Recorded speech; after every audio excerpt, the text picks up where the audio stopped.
It's a whole new look for you. Yeah. All right, Johnny, what's up? Oh well, here we go again. I told you a few stories about my life growing up and stuff. I think now I'll get into my tattoos. I'm the type of person that I really look at tattoos. Tattoos represent a person. With me, my tattoos represent me going through life and my different things that happen in my life. And I'll take you through one at a time and tell you, episodes that took place, why I put tattoos on my body. The first one, of course, I always get asked is my teardrop. I've been asked by old ladies, I've been asked by young people, I've been asked by teachers, cops, everything. What does that tattoo mean? Why is it filled in? Why is it black like that? And I always leave them to guess what the story's about. But I'll tell a story because it's been a long time and it's over and done with. So I was about 13, 14 years old, and I seen all my uncles, all my older uncles, they had teardrops. One of them had like 3 of them, the other one had 2, the other one had 1.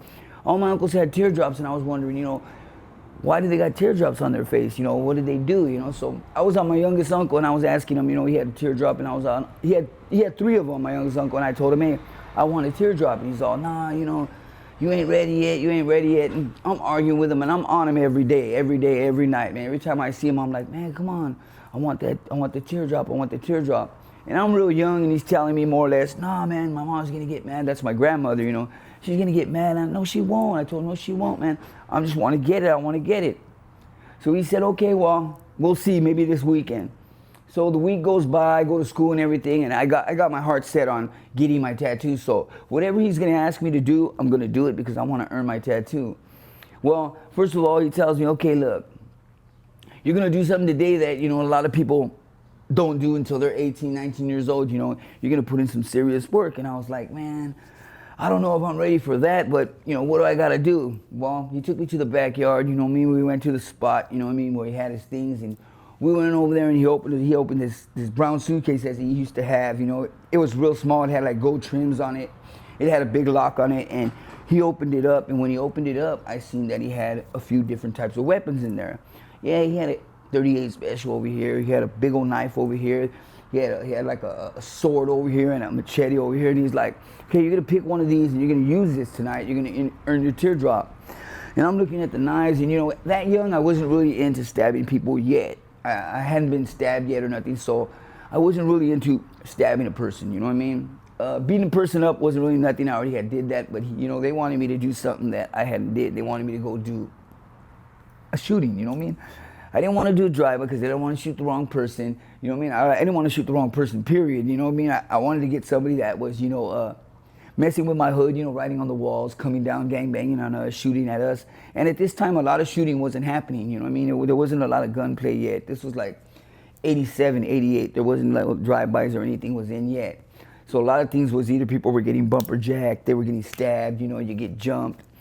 But I wanted to earn my teardrop, and he told me, okay, well, pick that up right there. So I pick up the gun, you know what I mean? I grab it, I look at it, you know what I mean? It's kind of heavy. I remember it was kind of heavy, and I was like, man, this thing's kind of heavy.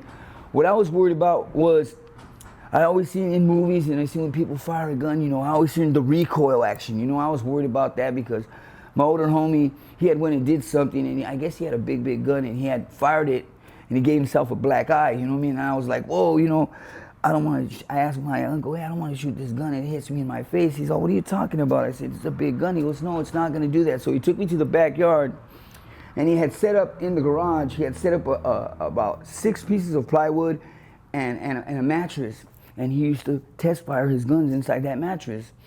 So he tells me, look, back up, get the gun, you know what I mean, and fire it at this mattress. He made like a little, fake, like a fake person, and he goes, go ahead and fire it. So we closed the doors and everything, put the music up, and I ended up firing the gun about 3-4 times, and I tell him I'm ready. Now I'm really scared because I'm young, and I'm thinking, damn, how are we gonna do this? Well, he tells me, he goes, I'll be back about 7, 8 o'clock to pick you up once it gets dark. So I remember I'm waiting, man, and this time's just going by really slow, and I wanna do this so bad, but I'm also scared because I'm real young, And at that time, my older brothers and my uncles and everybody, they had already put in the work. They already earned their teardrops, and my grandfather used to tell me that I was the good one because I didn't have a teardrop on my face, so he felt that I didn't do, the ultimate deed for the hood, so he used to always have me right there, next to him. And I remember when I was gonna go do this, my uncle had came at 7 at night. He had brought some Michelob's beers with him. We drank a few beers, and I tell him, hey man, what about when Grandpa sees a teardrop on my face? He's gonna think that, I'm like everybody else, He says, well, do you want the teardrop or not? I said, yeah, I want it. So we get in his car, we go down the street, we park at my homie's pad, and my other homie comes with, I remember it was a white car, I don't know what kind, but he came in it, Yeah, it had a screwdriver inside the ignition and shit. So at that time I didn't know it was stolen. I thought it was my homie's car, but I didn't know it wasn't a stolen car. So we get in, and as we get in, my uncle's rummaging through the car, looking through it, and I'm like, man, he's looking through my homie's car. This is my homie's car. How could he just let him get in his shit like that? Well, lo and behold, I didn't know that it was a G-Ride. So we go, and then he says, well, where do you want to go? I said, well, I want to go over the bridge, And over the bridge is Pico Rivera. We're in Santa Fe Springs, and over the bridge is Pico Rivera. So we go to Pico Rivera, and we get there. And I remember we're going down this street. They got this street named Villa. And it goes all the way to a cul-de-sac and a dead end. So I remember as we go by, we see like 3 dudes standing in the front yard. And I guess they got a barbecue pit going, whatever, there's music, whatever. And we pass them up, and they tell me lay down in the back seat. And they drive by, they drive in with me in the back seat. He tells me, as soon as I tell you to get up and fire the gun, get up and fire the gun. So at this time, I'm really scared. I can feel my hands shaking, and I'm really scared, but at the same time, I'm excited because I'm finally gonna get a tattoo on me. I had no tattoos at all. I'm finally gonna get my first tattoo.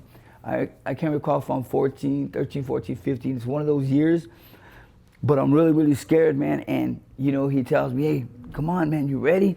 So they go turn around the cul-de-sac, and it seemed like it was going in slow motion. Now that I think of it, I could put parts of it together, but it's like going in slow motion, and I'm getting ready, I got gloves on that he gave me, I got a beanie real low, and I never wear a beanie. I only wear a beanie when I go out at night, and do my thing. So I got a beanie on real low, no mask, nothing. And so we pull up, when we pull up to this place we're at, there's a car that's parked right in front of us.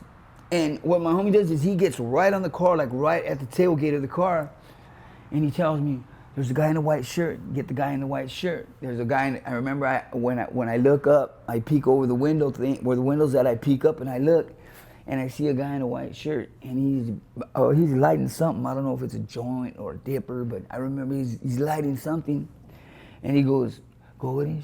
That's the guy. That's the guy." So I go over the windowsill. I remember I go over the windowsill, and I think I see twice.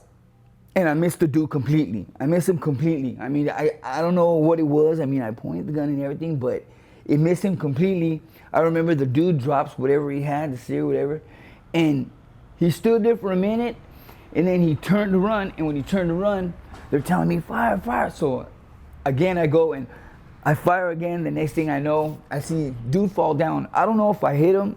I don't know if he fell because he tripped over something, but I remember dude falls down. And I get back in the seat. Now I'm sweating, and I feel myself like I'm young, so I'm scared. And I remember I don't want to cry, but it's coming. I can feel that coming inside, because I'm really, really scared because we're already taking off, and my homie's driving like a maniac, to get back to the hood. And I'm like, oh, give me that, give me that, give me that. And I don't want to give it up. I'm like, nope, I ain't giving it up. I ain't giving it up because I remember a story that I heard. If you ever do something with someone or something, don't ever give that thing up to anybody. Keep it yourself. Get rid of it yourself. Don't put it in nobody else's hand because they can trace things back to you. So I don't want to give this up. I don't want to give this up. I remember we get to my backyard. We get to the side of my backyard, and I just throw it over the fence, out the window. I throw it over the fence, and it goes inside the yard. At that time, the cops pull up. Boom. The cops got us right there. They pull up. Boom. They don't got us for what happened down the street, but they got us there, and they're asking, what are we doing here? What's going on? And I remember my aunt is in the backyard, and she had just got high and smoked some PCP, and the cops were telling her to get whatever was thrown over the fence. And she's looking, and she's trying to see who it is, and my uncle is trying to tell her no. It's his wife. He's trying to tell her no, but she's so high that she's looking for whatever got thrown over the gate. So as she's looking for it, I kind of like step 2 feet away from the cop, and I tell her, no, don't get it, don't get it. And she sees me tell her no, so she stops and she don't get it. So they get us. I remember we got caught with some PCP. So they tell us, hey, well, whose juice is it? You know what I mean? And they're looking at me, I'm real young. What happens is they go to everybody and they start smelling, like their hands and their bodies, see if they smell like juice. I guess my homie that was driving, he was the one with the juice, so they ended up taking him to jail. They let me and my uncle go. So once me and my uncle go, okay, I tell my uncle, okay, I want my teardrop. So I remember he calls my other uncle. My other uncle comes in the room. He comes with all his equipment. You know what I mean? He comes with his equipment, all his shit, his ink and everything. And I'm thinking, oh man, this is gonna hurt really bad, But he's all, oh, what do you want it at? And I'm like, what do I want it at? What do you mean? He's like, what side do you want it at? And I'm like, well, what do you mean, what side? Well, he said, well, everybody gets it on the left side. He goes, but my older homies, I remember from my father, they had their right ear pierced. And back then, a right ear pierced used to mean that you were homosexual, that you were gay. But my homies wanted to do something different, so they had all pierced their right ear. So I said, you know what? I want my teardrop on the right side. You know what I mean? So he says, on the right side. I said, yeah, I'm not gonna get my right ear pierced, but I can get the tattoo on the right side. He goes, well, that's the wrong side. I said, well, to me, it's gonna be the right side because, I like to keep, my homies always just like to keep things in the hood that represented something, that kept the hood going. How could you put it? They used to keep things really, really, really, really tight in the hood. There's certain things we did and we kept it through generations. So I remember I had got my teardrop and I had got it. The next morning I woke up, And when I woke up, I went to rub my face and I rubbed my eyes and I remember I rubbed the scab off. And what happened was I rubbed the middle of it off. So it was a teardrop, but it had a clear part in the middle, where I had rubbed it off.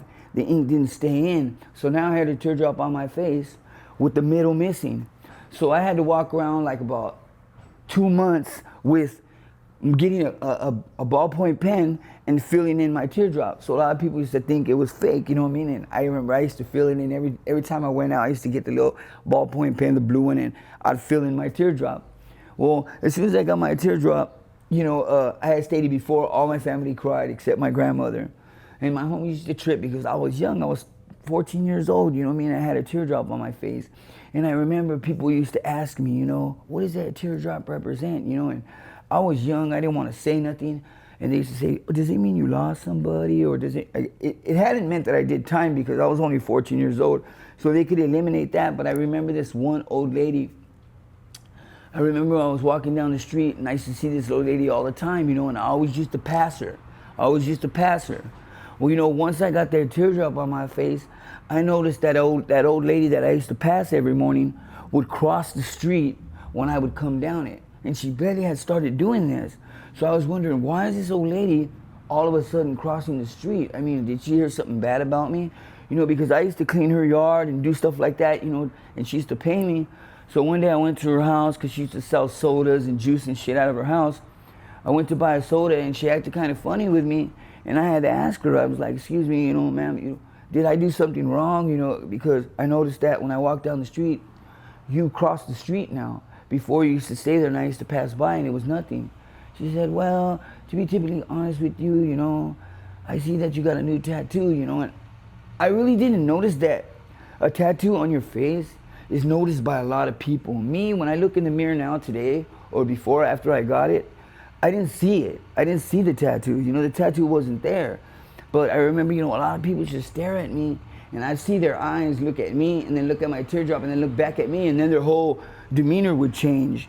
And I used to wonder, why would their demeanor change? Well, later in time, I found out that a tattoo on your face, a teardrop filled in, means that you did the ultimate sacrifice and took somebody's life, and I, when people used to look at me back in the day, and I've had a teardrop on my face all my life, where people used to look at me really, really bad, and I used to say, wait up, I used to tell people after, when I get to know them, I say, you gotta get to know me, just don't look at me and see the teardrop on my face and just stereotype me as a bad person, because I had that problem a lot with the way I used to look at people, teardrop on my face, very young.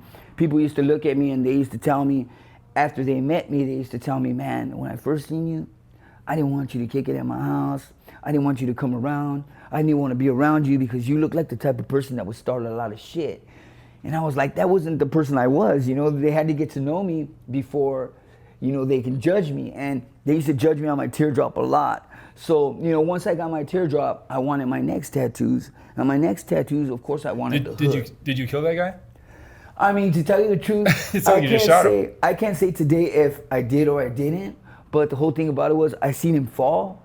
I no longer seen dude around anymore. He wasn't around anymore. My older homies used to talk about it, but they used to keep the stuff in between them, It never came back to me and said, hey, you actually smoked dude or you actually put him down in the dirt. But I got my teardrop and they filled it in. That's the important thing. That's the important, and they filled it in. And when they filled it in, that represented to me that I did something that a lot of my homies my age hadn't did.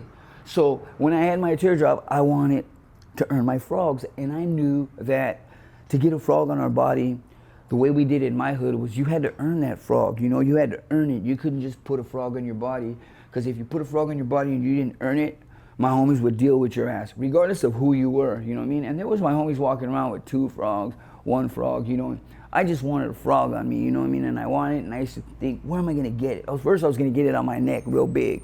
And I was like, nah, I don't wanna get it on my neck, I'll get it somewhere. So I went to my body and decided, all right, well, this is the arm I use the most, so I'll get it on my elbow. And this was the first frog that I actually earned. I was like about maybe 15 and a half years old. I had just got out of camp. And my little homie picked up a tattoo gun. He was young. He was about 14 years old, and he was tattooing on everybody. His name was Chino. He was really, really good, and he was real young. I'm talking about, he was 14 years old, but he was Asian, so he was real small.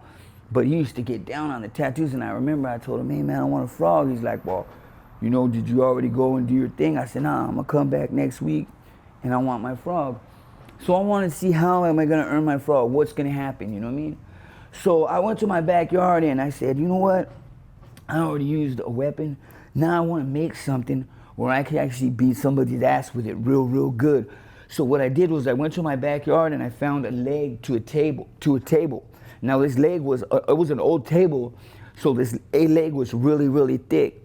So what I did with it was I got a gang of nails, and I hammered the nails through the wood, and they stuck out on the other side, the sharp end. So what I did was I stuck nails all through it, and then what I did was I shellacked it, and then I burnt it with a torch, you know what I mean, to make sure the nails would stay sturdy. And there's a telephone pole in my backyard, and I practiced on hitting it. I was like, okay, this is what I'm gonna use to earn my frogs. So what happened was, they were having a party in my hood, and I was on my uncles again, I was on them, I wanna earn my frog, Well, lo and behold, I earned my frog without me even knowing that I earned it. We went to a party, the shit jumped off. There was like 5 brothers that were from another hood on the other side of us, but there were 5 brothers, and don't get me wrong, these 5 brothers, their last name began with an A. I say no names to protect the innocent. Their last name began with an A. They know who they are. There's like 5 brothers, man. And these dudes right here were no fucking joke. And they were like a trip, because they were the sizes like big all the way down to the little one. And the little one was the most asshole of them all. He was the one that started all this shit. He's the one that did the most damage, but he was the little brother. This is the one we wanted all the time. I remember we were in a party, and we were really fucking young, and we were drinking. We were drinking and drinking. I was getting drunk. I was already, spinning a little bit. And I remember I see these 2 dudes walk in, and these fucking dudes, man, they were healthy, man. They were already in their 30s, so they had already been to the joint. They were like monsters, man. They were big, So I'm looking at them, and I'm recognizing these fools, and I'm saying, damn, because these brothers all look alike. And I'm saying, where do I know these fucking faces at? And I'm looking at them, and then I see my homie says, oh, that's a motherfucking, and he says the last name, and right there it kicks in, boom. I'm like, oh, fuck. So I go to the back of the house where I put my big-ass fucking log at, and I grabbed it, I pulled it out, and I remember one of those big old buff dudes had one of my homies by the shirt, and he was just pounding on my homie, man. I remember he was hitting my homie so hard that you could hear it, man, and it sounded like bones were cracking, but this dude was just so big that he broke my homie's nose, he broke his cheekbone. By the time I got to him, I remember I had this fucking wooden thing, man, and I swung this fucker so hard that I remember when I hit this dude, have you ever got a bat and you hit a metal pole and it goes zzz, you get that zinging feeling? Well, that's what I got when I hit this dude in back of his head with this fucking stick. Now, I don't know if any nails went in his head or anything like that, but I remember I hit this dude with everything I had, and when I fucking hit him, he just hit the ground. Boom. I remember when he hit the ground, like a few minutes later, because I'm swinging this thing at everybody, you know what I mean? I don't care who's in my way, whether it's, I almost hit my brother, I almost hit my cousin that was there. I'm swinging it wild. After I hit this dude, I'm swinging it wild because they're trying to take it from me. The dude was there with like three of his brothers. Three of his brothers were trying to take it from me, but they weren't getting close because I was swinging it wild. And I remember that hit that I hit him, it like gave me a shock through my body, like zzz, it shook, and I was like, what the fuck was that? I don't know what it was. If I hit his skull and from the wood hitting the bone, it made a certain fucking jolt in my body. And I remember after I had hit dude, after I swung it like about 10 more times, I remember one of the brothers, man, he fucking reached to grab me, and I remember his fingers went along my face, scratched my nose, and scratched my chin with one of his nails.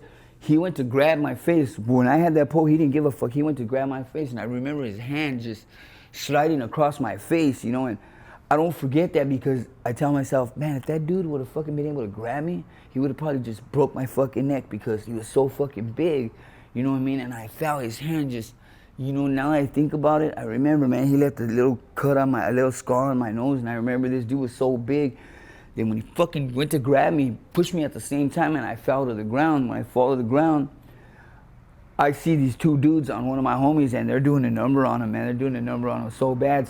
But then my cousin, he's from another hood, but he kicks it with us. He comes, I see him throw a karate kick and this shit, and he kicks these dudes, and then, boom, you know, the cops are here, boom, so we all jump balls, we split. So as I'm running down the street, my older homie's running with me, and he's like, man, no, you did that, little homie, you know what I mean? You did that, little homie. We're gonna have him put a frog on you, we're gonna have him put a frog on you. And I'm like, fuck, what did I just do? You know what I mean? I didn't realize that when I hit this fucking dude, I knocked him out cold. He was in a coma for like 5 days.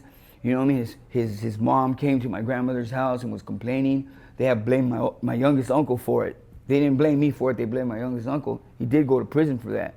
But I'm the one who had did it. My uncle went to prison for it. And, you know, as my grandmother, you know, she told me, you know, what had happened. They were blaming my uncle. You know, I told my grandmother the truth. I said, look, we're at a party. This is what happened. I got the stick in the backyard. You know what I mean? This is what I built. I told her exactly what I explained right now.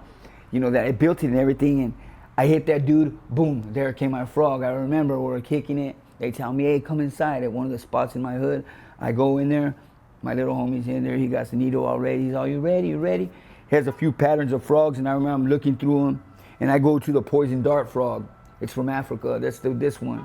It's the one where, you know, the people in Africa get their darts and they rub it on the skins of the frogs, and then when they shoot a monkey or whatever they got to shoot, it actually paralyzes them and sends them, you know, it paralyzes the animal. It falls and it can't run or nothing. It's just instantly paralyzed with, you know, the frog skin. So I wanted that one, you know. So I ended up getting this one. That was the first frog I got. So then I had one frog, and then I seen my homies with 2 or 3, and I was like, man, these dudes are just a little bit older than me, you know what I mean? Fuck that, I want another one. So now I want to earn 2 frogs at one time, and I'm like, man, that's gonna be kind of hard, but I'm gonna try it, you know? So I remember I'm thinking, okay, how can I get 2 guys in one place at the same time and hurt them both? Well, I used to know this girl that I used to go to school with, you know what I mean? And, you know, through the years, I explained before that I had been set up a lot of times, but I also set up a lot of foods with a lot of women because that was my thing. You know, my youngest uncle had told me the best way to be good in the hood and be able to get at your enemies is to be with their homegirls. Because once you be with their homegirls and you lay down with them, they're gonna give you vital information that they wouldn't give anybody else. So sure enough, I laid down with one of their homegirls. And after I was being with her a while, I told her I loved her and everything. When I didn't, you know what I mean? I just told her that to suck her up, you know. And every time I go home, I'd ask my uncle, okay, I'll tell him what I did, how much time I spent with her and anything. He would tell me, okay, do this next time, do this next time. And it was working. So I got her to the point where she actually invited them over to her house, and I was already going to be in there waiting. Now what I had was, I had this pipe that we made into a zip gun. Okay, it was a zip gun. A zip gun's made out of 2 pipes with a 12 gauge shell inside, and you bang it from the back. It got a nail cemented in, and it's 2 poles that slide together, and when they slide short, it actually shoots the 12 gauge shot out of it. And they're only about this big. You wrap them in electrical tape, because if you do it with no electrical tape, it'll burn the shit out of your hands. Once it fires, the shit gets so hot, you'll have to drop it, and you don't want to drop it. So I had got it. My uncle had made one, and this was a little short one like this. He had made it real good. It screwed onto the back, had the cement in there with the little nail. I already tested it a few times. So I'm like, okay, one of the dudes I'm gonna hit with this shit, and the other dudes I'm gonna hit with a pipe. But it happened the opposite way. What happened was she called him to her house. I'm in the backyard, hiding behind a tree. She gets him to the backyard. They sit down with her on some lounge chairs she had in her backyard by her deck. She had like a deck and then a patio. And she had him right there in the patio. So I walk him from behind. And instead of going first with the shotgun, I hit the first guy right in the side of the neck with it. I hit it. Boom, as soon as I hit him, he fucking took off running. He took off running, jumped the gate, left his homie. So now his homie's like, hey man, who are you? You know, he's asking who I am. I told him, motherfucker, you recognize me. You know who I am. You know, he knew who I was, but he's so scared that he's like, hey man. So he's trying to get into the house, and I fire that thing. When I fire that thing, I thought I didn't hit him because he was going inside the door. I seen his clothes, you know, I seen his shirt like flap to the side, but I didn't know that the bird shot had sprayed out. It wasn't a slug, it was a bird shot. So when it sprayed him through the door, through the crack of the door, it got his skin and it blew his shirt. So he had fell inside there. I didn't know, I thought he had took off running. She was so scared that she had told me, just leave, he's lying in the garage, you know, he's lying in the garage, he's bleeding to death. She lied to me so I would get it out of there. We were young, but I had shot this dude. Now, when I went back to the hood, I guess this broad had talked to one of my little homegirls. They were friends. I don't know how we're enemies, but anyways, they're friends. She tells my little homegirl what's up. My homegirl tells my homies. My older homies find out. They call me to the park. They're like, hey, did you go over here the other day and move? Nah. I said, look, you don't need to lie to us. We're asking you because of the fact that the homie's gonna be here this weekend. He's gonna attack on some people. Do you want to get, you know, another tattoo? And I said, yeah, I want to get another tattoo. He said, well, what do you want? I said, I want my 2 frogs. He said, okay, well, what happened last weekend? 2 guys got assaulted in this man's backyard. What happened was the girl's dad came home and he was like paisa. He was like Mexican dude. The cops came around and shit and they talked to him and he pumped it out of his daughter to get the information. He gave the cops the information, but it was a trip because now they didn't blame me. They blamed my cousin, one that's a year older than me. For some reason, I used to do shit and these fools used to get blamed. They wouldn't say it wasn't them and I wouldn't say it was me, but they always used to get blamed. So now they're blaming my older cousin and I'm kicking back in the living room listening to my grandfather and he fucking got a stick and he's whooping my cousin with it, right? And my cousin's looking at me like, motherfucker, I'm not gonna say nothing, but he's whipping my cousin with it. And I remember I'm the one that did what my grandfather was whipping my cousin's ass for. Because, you know, the dads, you know, the adults, like the parents of people used to come to the house and complain a lot, you know, about what we were doing. I mean, we made the city bus stop coming through. You know what I mean? That we were that bad. You know, when the city bus came through, we'd bomb it with bricks. You know, and we didn't figure old ladies were riding it, you know, regular citizens. We used to just see dudes in the back with the little windows open, flipping us off, throwing their hood. So we'd wait till the bus comes in, we'll brick it. We made the city bus stop coming through, you know. The city called my grandmother and said, the bus is no longer gonna run by your house because of what your grandchildren are doing. So she got at us and she told us, hey, that's it. They're gonna stop the city bus from coming through. If one more thing happens, what happens? My little brother gets out of YA. Here comes the bus. None of us pick up a brick. Who picks up a brick? He does. He picks up a brick, throws it, boom, hits dude in the side of the head, through the window. This bus stops coming by. So, you know, my cousin's getting his ass whooped for what happened the weekend when that man came complaining. Then he's getting his ass whooped because they think he's the one that threw a brick at the bus. He got the bus stop coming through. So he's getting his ass whooped for both of those. I'm kicking back. He gets his ass whooped. We go to the backyard. He ends up trying to whoop my ass.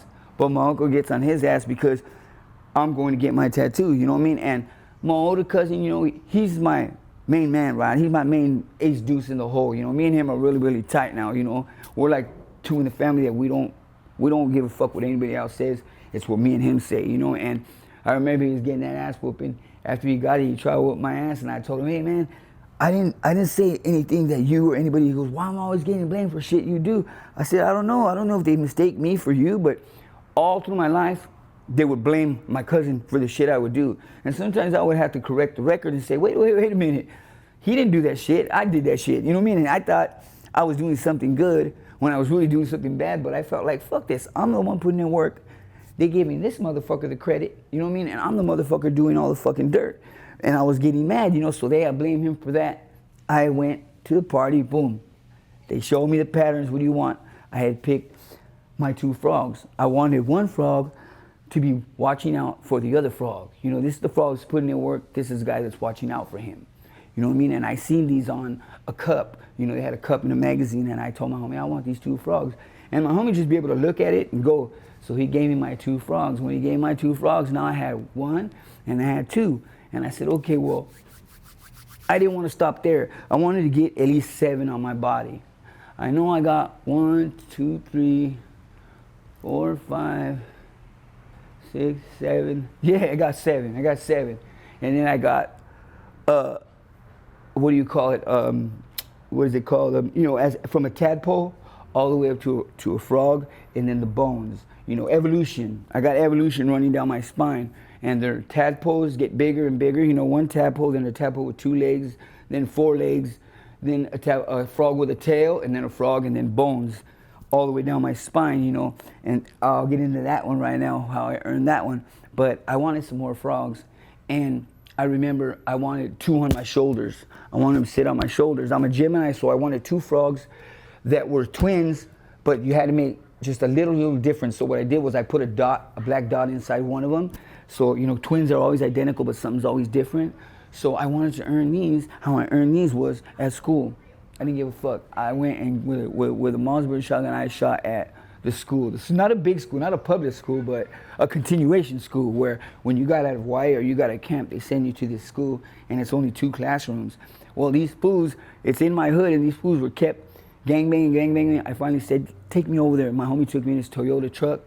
I remember it wasn't even a shotgun, it was another zip gun we had made. It was all wrapped in black tape, and I remember when I got out the passenger side to shoot at the guys, I dropped one of the fucking pieces of the pipe, and the fucking shit rolled under the truck. Lucky my homie had a big truck and it was lifted. I went under the truck and grabbed it, pulled it back out. These fools didn't run. They were still right there. Fuck you. You know what I mean? They were a little ways like, fuck you.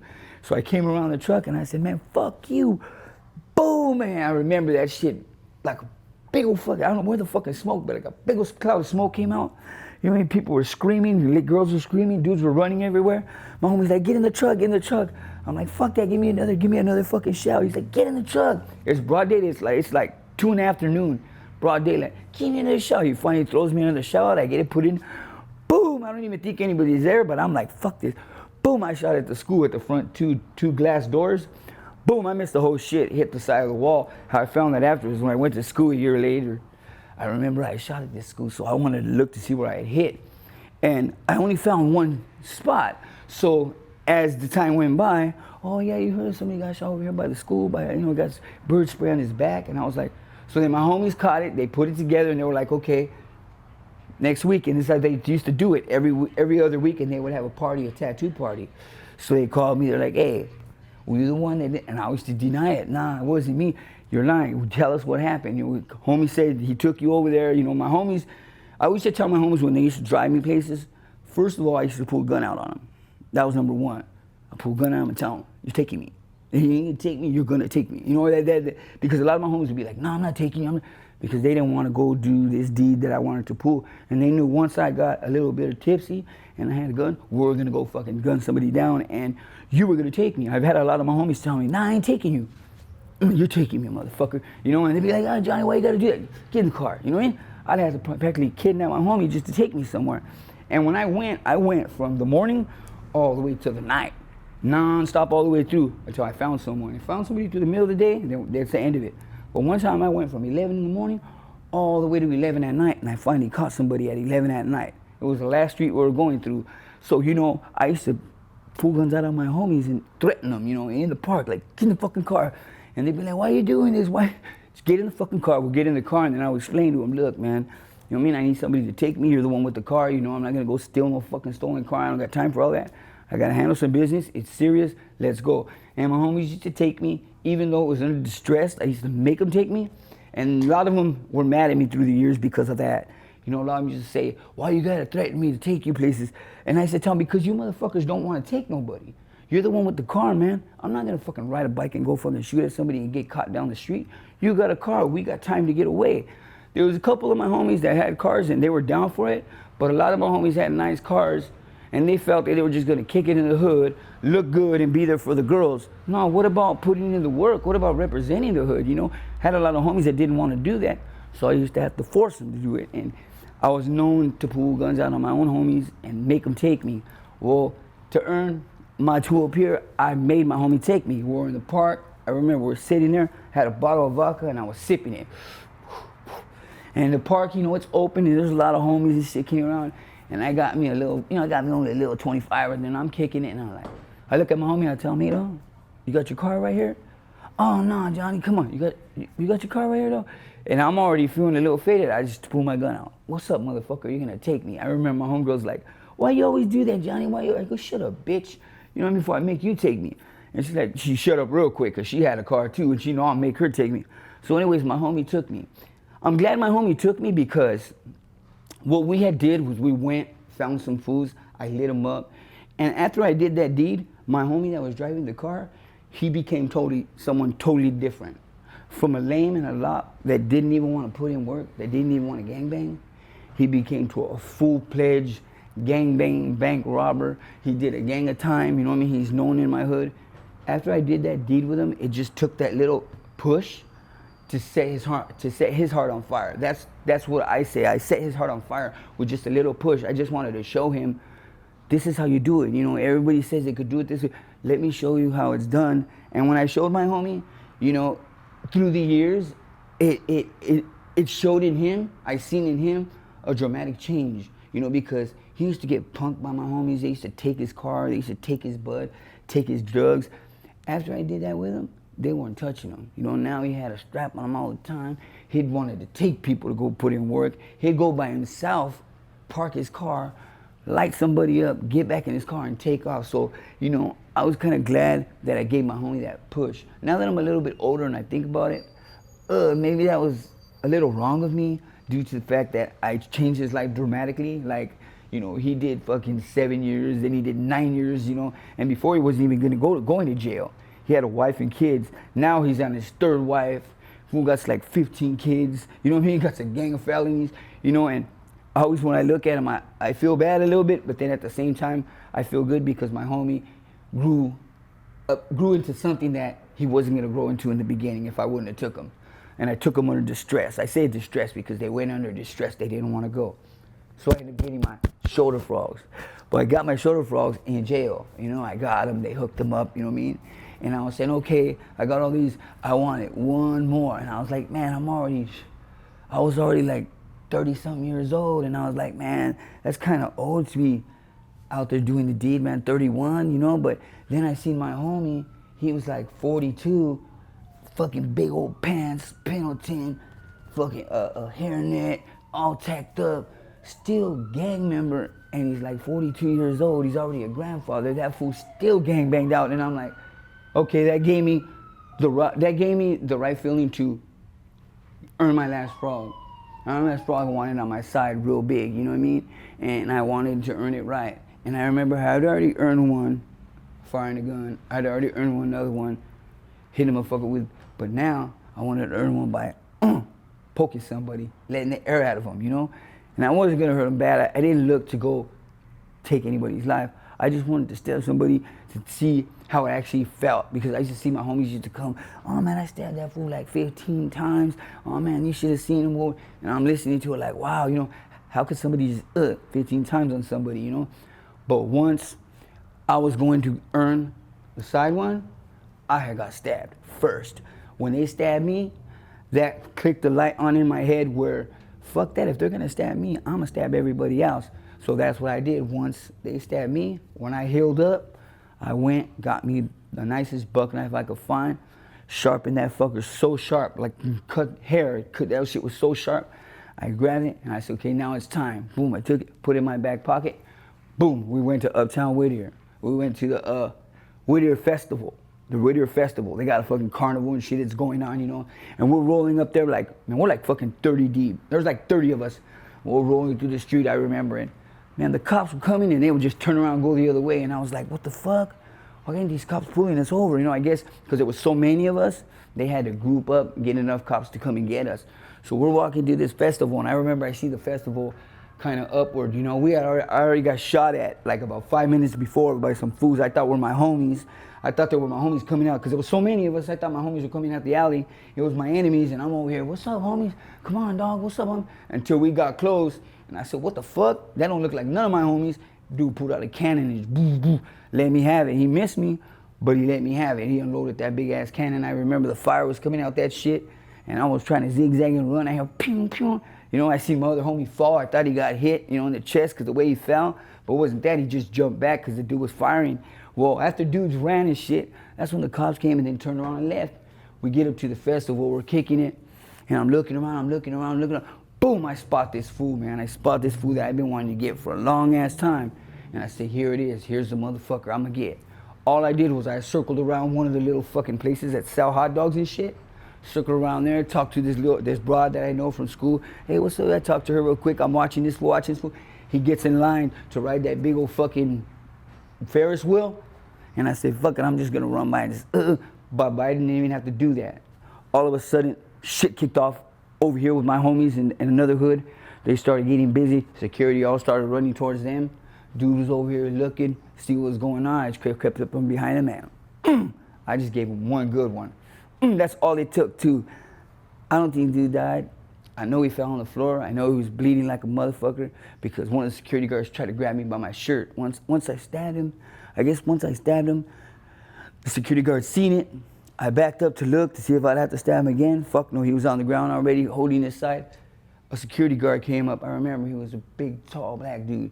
And he fucking grabbed my fucking collar like that, and I fucking, wow, pulled out that big ass buck knife, wow, and that fool let go, like, hey. And I said, motherfucker, get off me, you know? I was gonna stab him too, because I just stabbed dude and I gotta get away. I remember I ran from uptown all the way to my hood, and that's like a 3-mile run.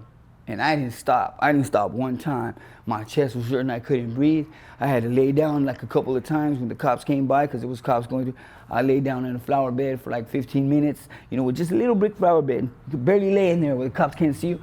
I laid in one of those. I hid in the bush. I hid in the tree all the way home. But I didn't stop running. When I got home, I said, okay, this is it. Now, I thought about it. I said, okay, this is my last frog I'm going to earn. And I got it. I put it on my skin, and it was all good. You know what I mean? And, you know, people that know my hood, and they know our traditions, how we do it. You know, guys from other hoods that do it similar, they would ask me, you know, where I'm from and stuff, and then they would be like, hey, you got any frogs in your body? And I tell them, yeah. And, oh, how many you got? And I'll tell them, they're like, wow. All right, yeah, I know your homie so-and-so. Now they would rap to me in a different fashion, the same as my homies from the hood. Not all my homies got frogs on them, but a lot of my homies that got frogs on them are well respected because in our hood you had to earn the frog, you know what I'm saying? And I earned them all, and I remember the one I go back to is my teardrop. I remember when I was 35 years old, I wanted to take it off my face. I was tired of people looking at me, stereotyping me as a bad person. People asking me, what does that teardrop mean? Did you kill somebody? You know, I was tired. Did you go to prison? I was tired of people asking me those questions. So I went to the place where they remove tattoos, and I went, made my appointments and everything. They told me how long it would take. It was close to my eyes, so they were gonna have to do, you know, a certain procedure to take it out, you know what I mean? And I was like, okay. So yeah, I'd come back like 5 times. I remember I was about to go the next day. I had my appointment, and I called my older daughter, and I'm like, hey, what's going on, Joe? She's like, what's up, Dad? I go, hey, I'm gonna go tomorrow and go to the tattoo place where they remove tattoos. She's like, what are you talking about? I'm like, yeah, I'm gonna take the tattoo off my face, the teardrop. She's like, why, Dad? If you take it off your face, that's not gonna be you anymore.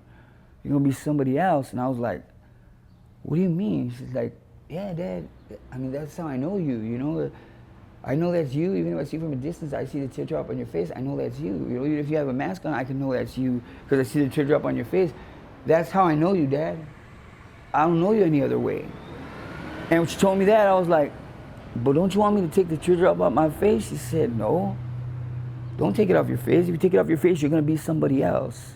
That's a part of your life. That's part of you. That's your whole setup right there. That's what makes you look the way you look. You know, keep it like that. And I hung up the phone and I thought about it and I said, man, my little girl doesn't want me to remove my teardrop. What the hell? I thought she would tell me, yeah, Dad, take it off your face. Nope. She wanted me to remove it. The next day, my other little girl got up and she's like, Dad, will you take me to school today? Will you put your glasses on and your jersey shirt and all? And I was wondering, why would she want me to dress like that? Well, my little girl knew me as that. She was 6 years old, but she wanted to show her little friends that her daddy looks like this, that her daddy is a gang member, that her daddy has been in prison, that her daddy is a cholo, that her daddy sells drugs. You know, this is what my little girl's telling her friends at 6 years old, 7 years old, telling these little kids. I don't know this till I found out after one of the little kids told me. You know what I mean? He goes, are you a gang? Are you in a gang? And I was like, huh? Who told you that? He's like, Johnny told me. And I like, look at my girl and what else did she tell you? And he told me everything. You know, and then I took her home and I told her, why, baby, why? She was, because I want to show you that you're my dad, you know, and that, you know, I want you to wear this and wear that. So she wanted me to dress a certain way, which really I haven't even took out of myself. You know, my pants are still baggy, my shirts are still big. That's like the hardest thing to get rid of is my attire. You know, I could try to change it a little bit, maybe with some glasses and a hat, but my attire, I have to feel loose fitting. You know what I'm saying? And it has to go with how I feel. It's just something that's embedded in me, and like a dude brings me a pair of pants that are 36-30. That's my waist. I won't dare put them on. 38, 36, 38, I won't dare put them on because they actually feel tight on me. They're not tight. Don't get me wrong now, Mark. They're not tight pants. It's just that I feel more comfortable with something baggier. I feel more relaxed. You know what I mean? I feel more me. You know, when I put something on that's tight or some shoes that look kind of funny, I feel awkward. And I ask myself a lot, you know, why do I feel awkward? Why do I feel this way? You know, am I supposed to be a certain way and a certain way only? You know, I went back and I thought about the times that I've spoke, you know, to you. And I always go back to, I was not given the chance to be who I wanted to be. I was set in motion from being born all the way to be who I became. And they and my family just set me, you know, to go this way. Even though it was the wrong way, prison and all that, they set me to go this way. And that was set ever since I was a little boy. It wasn't given to me and saying, okay, you got the option, go to college, graduate high school, get a family. You know, that wasn't offered to me like that. Nothing was. It was offered one thing. Boom, this is who you are. This is you're gonna be. You're gonna follow in the footsteps that your family has followed in. So I wasn't given the opportunity to be someone successful, somebody who I actually wanted to be. I was taken from that. I was not given that. A lot of people, you know, I tell a lot of people on times when they speak to me, they stop me on the street, I tell them, you know, look at me as me. You know, the person I tell you I am, this is somebody I became, somebody who they set me in motion to be this person. I wasn't given an option and a choice to become a lawyer or become a police officer or become a school teacher. I wasn't given that option. The option wasn't put there. Yeah, I was in school, but I was known to be in school and to get kicked out by 7th grade and not go back till the 10th grade and then get kicked out again and then not go back and get a GED in prison. That's what I was set up to be. You know, that's why a lot of people, when they go through these, you know, films that you put on there, a lot of them stop me and tell me on the street, you know, they like the way I speak about it because all I'm up here speaking is the truth. Like I say no names or I say anything, but I talk a lot about me because I like to let the people know that if you're given that option to go a certain way and you want that, go get it. Don't let no one dictate and portray what you're doing because I was set in motion from ever since I was a little boy to be this person, and this person I become, a lot of me don't like him, but at times I lock him up and put him away. And people knock for him to come out and people ask for him and he wants to come out, but I keep him inside because once he comes out, he loses control. I go back to prison and I start the whole thing over again. And I'm almost 50 years old. And do I feel it? At times I feel it, but the most I can share with everybody is if you got something set in motion and you're gonna be somebody, go ahead and be somebody because there's certain people that you meet in life, like myself, that weren't given that option to become who they wanted to become. They became somebody who other people wanted them to become. You know what I mean? And I wasn't given that option. It wasn't like I was told, here, you know, you could choose all this. No, it was here. This is what you got. It wasn't, this is what you could choose. It was, this is what you got. Live with it, take it, that's it. You know, and then I fucking drug my little brother along for the ride. I mean, he didn't get the option either because he had to follow in my footsteps. And then I followed in my cousin's footsteps, then he followed my next cousin, my uncle. We all went down, you know what I mean? It was already set, you know? He'd drop his clothes to him, and he'll wear his clothes, and it was set down before. Oh yeah, they tried, okay, we'll go buy this, but it didn't work because as soon as we bought this, put it on, as soon as we got home, took it off and put the other shit on. So, you know, if they made us wear it to school, we'd walk 2 blocks, throw that shit away, put some other shit on, and go to school, you know? So we weren't given the opportunity to become the person we wanted to become. I don't kick myself in the ass because I respect myself for who I am. I'm comfortable in my own skin. But a lot of times I envy the person that can walk through a crowd without being noticed. I envy that person because I can't do that. Everywhere I go, I'm noticed. I don't know if it's the way I walk, the way I talk, the way I act, the way I look.